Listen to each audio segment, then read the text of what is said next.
boys and girls. I am Tamika Wilson, and today we're going to be doing English B for grade 10. In today's lesson, we're going to look at The Two Grandmothers by Olive Senior, and we're going to be looking specifically at themes. The first theme that we're going to be looking at is racial prejudice. We're going to look at Grandma Elaine or Towser and the Clearwater relatives. Now, Grandma Elaine is very prejudicial towards the narrator. How do we see this operating in the short story? She makes reference to the narrator's hair, and we're quoting what she would have said. Your mother had better start to do something about your hair soon. It's almost as tough as your father's. And this tells us that the narrator hair is very kinky and that the texture is not as soft as she would have wanted, the grandmother would have wanted. She continues, and we continue to quote from the short story. If you were my child, I'd cut it off to get some of the kink out, Senior 119. So here it is, the narrator feels very pressured about her hair because of the comments that the grandmother is making about her hair. And she does not just make comments about her hair, she makes comments about her skin tone. Quoting from the short story, Joy says, Grandma is sorry I came out so too dark because she is almost a white lady and I am really dark. Senior 120. What does this tell us? It tells us that grandmother is more concerned about the fact that her granddaughter is more black than white. And this brings out the theme of racial discrimination. And this because of that action, now forcing a child to question being dark, as seen in the short story. Is dark a really bad thing, Mommy?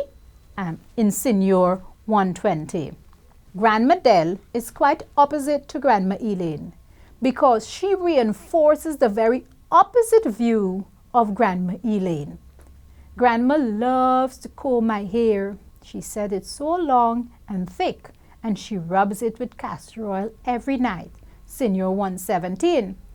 Castor oil rubbing is a West Indian thing. It's something that is common to Caribbean people or West Indian people. She believes that her skin, Grandma Dell, also believes that her skin is beautiful as well. Grandma Dell says, my skin is beautiful like honey. Senior 117. However, despite all of these positive reinforcement, the narrator is still conflicted.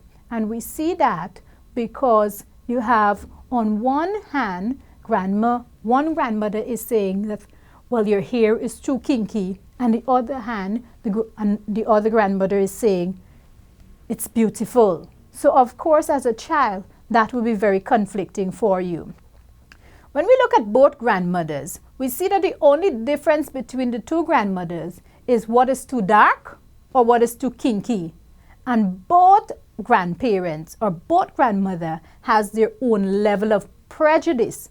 And because of this, both have influenced the narrator's life as she grows. When we look at the Clearwater relatives, we see that Maureen emphasizes the theme of racial prejudice with her introduction of the word nigger to the story. The narrator therefore questions her beauty based on what she has seen as beautiful around her. This is because she would have, of course, been in the company of the Clearwater relatives, who are basically white.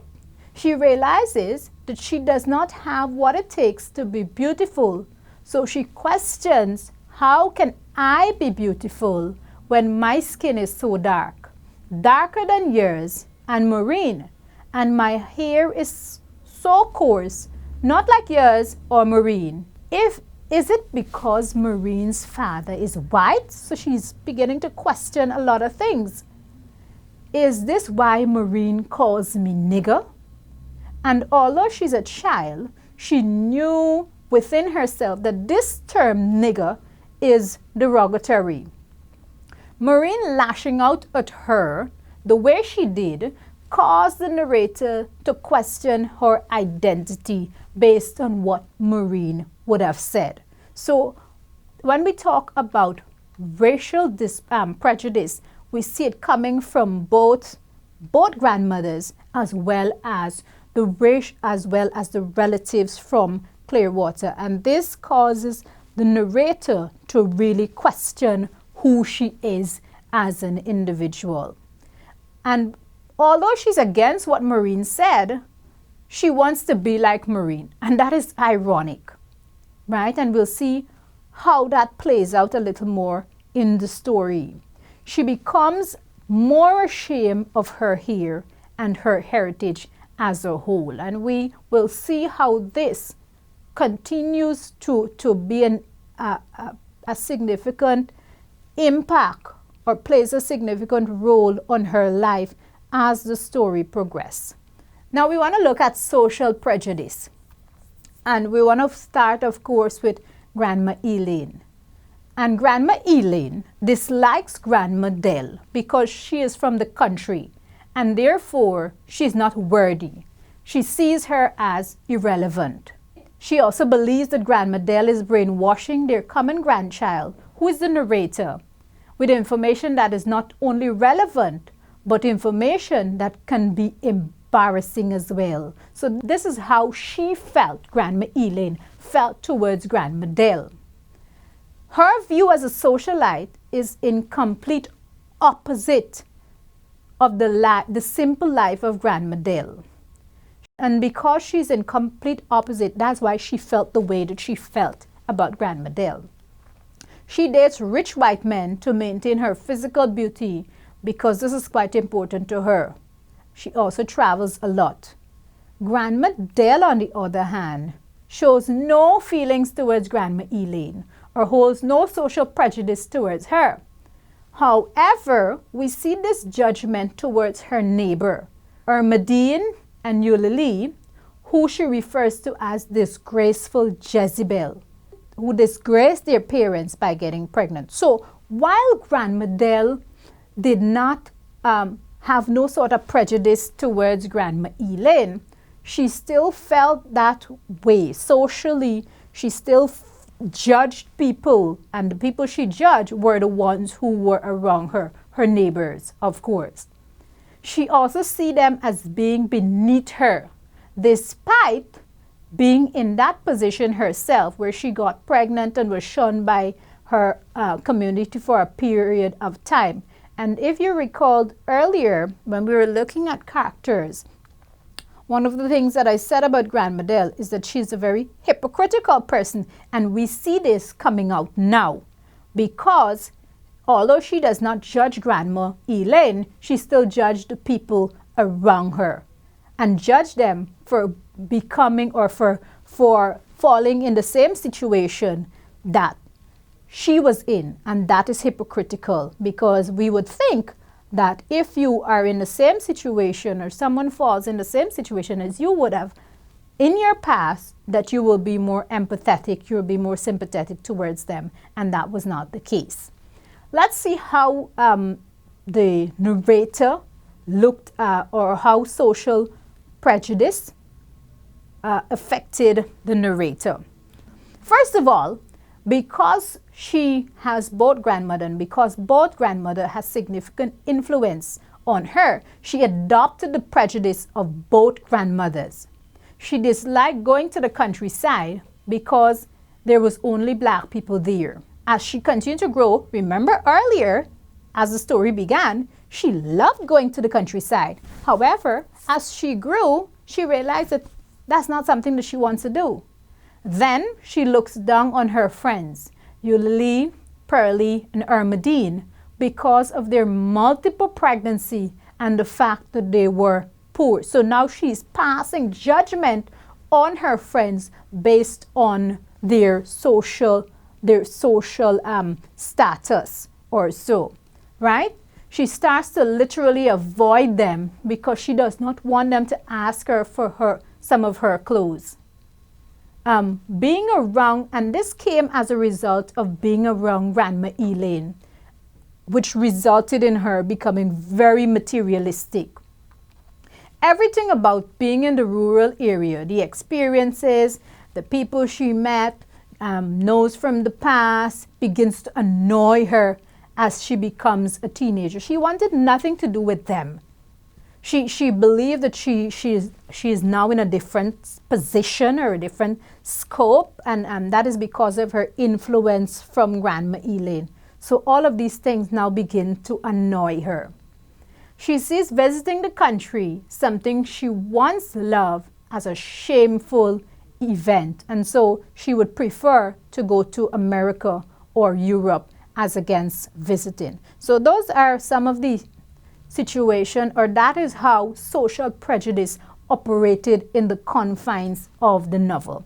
We want to talk now about love and family relationship and how this theme operated in the short story. Both grandmothers, despite their prejudice and may have different thoughts on how she looked, has a strong love for their grandchild. And in return, she loves them both. Though she is probably confused as to what each grandmother stands for, but she loves them all the same. She loves both of her grandmother. And regardless of how they felt towards her, each grandmother loved her dearly. What might have been conflicting to her, as we would have said, is how that love was shown.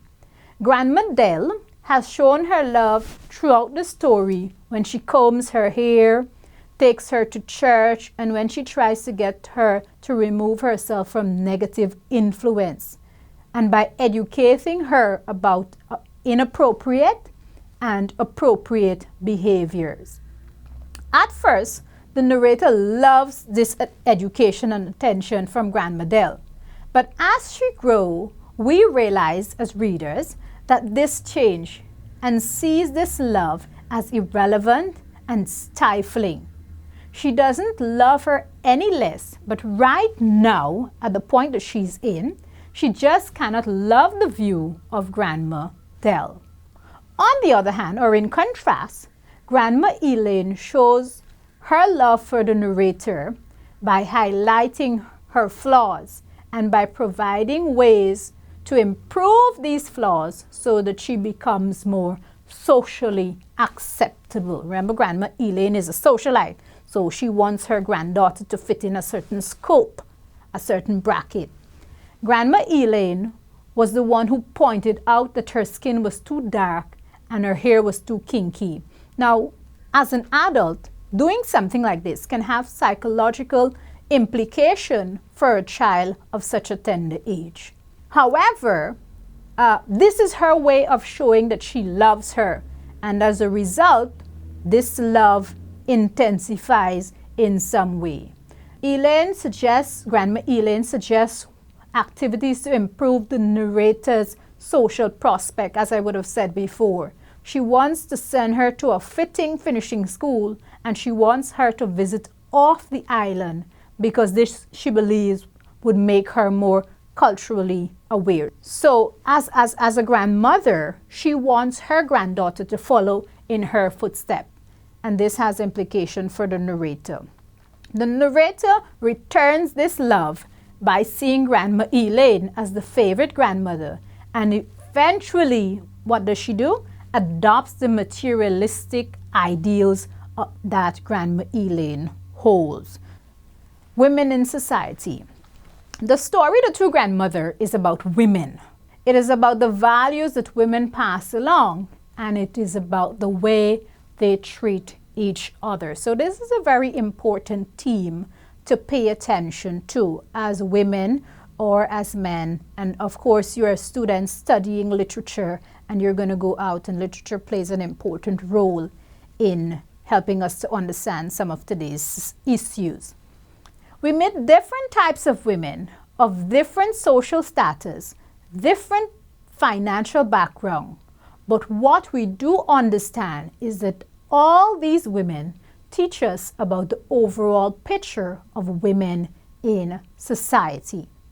Grandma Elaine, she is from a high social status, and she treats Grandma Dell, who is from a lower social status, with disregard or disdain.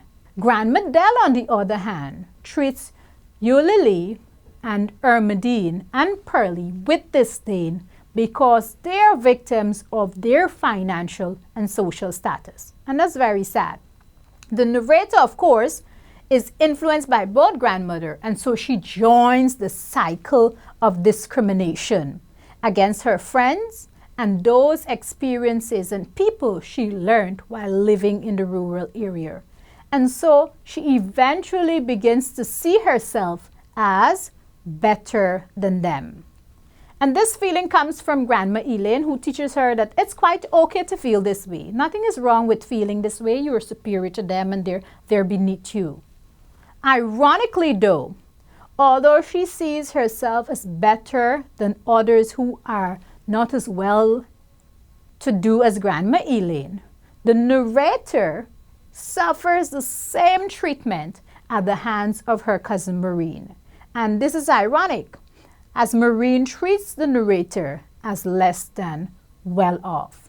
And so it's funny that she will, throughout the story, we see women belittling each other continuously. The final theme we want to look at today is innocence versus the loss of innocence. And how does this play out in the short story? The narrator, as a child, reports the action of others without understanding the damage she can do. She is innocent. So she continues to tell all of this because she's reporting to her mom. And she doesn't realize that this can have implications. She's a child, and so she's innocent. Her words are innocent, but the feeling of others would have been hurt. And so we see that as a child, she's innocent. She accepts people at one point as a child for who they are, and of course, she sees the good in these people. When we look at the story, we see some of these examples coming out. We see this through her admiration for Eulalie's skill in the kitchen, and we also see this in her acceptance of Ermedine's and Pearlie's babies. She simply just accepts them because she's innocent. As a child, you don't have time to think about whether the child has a father or in the case where they got the child as a teenager or anything. She doesn't care and she's not bothered with that because she's still a child and she's innocent. But she loses that innocence as she grows and is influenced by Grandma Elaine's actions and thoughts. And so we see that the loss of innocence, she begins to see herself better than her friends because of her social status. This is because her circumstances have changed. She has begun to live a life that is no longer connected to being in the country, being in the rural area.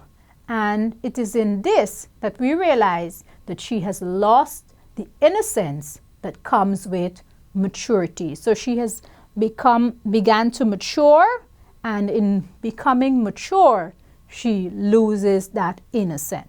Finally, we want to talk about the possible moral in this story. And this is very interesting for us to pay attention to because women are supposed to be able to accept and understand women for who they are and not for what they represent materialistically. And so that is important, and that is something that we have to pay attention to. So let's conclude our lesson. Today we would have looked at themes in the short story, The True Grandmother by Olive Senior. And these themes that we would have looked at would be what? Racial prejudice, social prejudice, love and family relation, women in society, innocence versus loss of innocence. And we've also looked at the moral of the story. Okay, boys and girls, that's all for today. Continue to be good students, and I'll see you in another lesson.